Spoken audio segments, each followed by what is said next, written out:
inasikaso, as in pagkain, tutuluyan, basta anything I need. Ayan, so si Tita Nancy yung nandyan para sa akin. And yung mga bagay naman na mamimiss ko sa kanya, yung kasama siya mag food trip, gumala, at saka yung ayun nga, hindi po kasi talaga ako kumakain ng laing at anything na medyo may mga gata. So ang nag-introduce sa akin ng laing is si Tita Nan. So nung natikman ko yung laing niya na niluto niya, sobrang nagustuhan ko, and isa na ngayon sa favorite na pagkain ko is laing.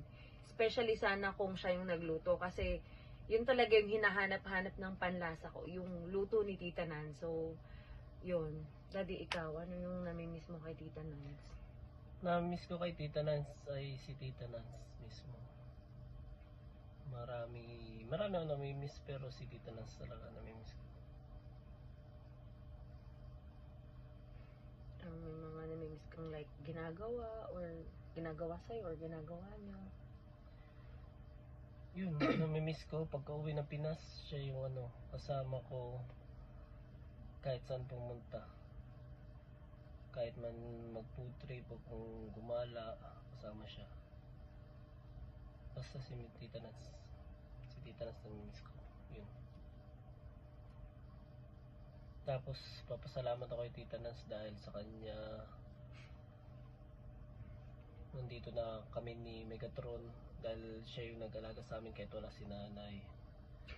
Kahit matigas ang ulo namin, mama pa rin pasensya niya para sa amin. At siya yung naging pangalawang magulang namin ni Megatron.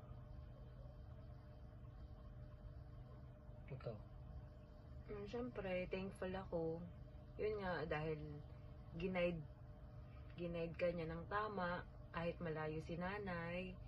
Kasi pwede namang pamangking ka lang, pwede namang, bahala ka na sa buhay mo, ganyan-ganyan. Pero, tinuring kayo na anak. Tapos, sinalo niya lahat ng mga sakit ng ulo sa mga kalokohan niyo. Still, kahit ganun pa man, mahal pa rin kayo ni Tita Nans. Yun.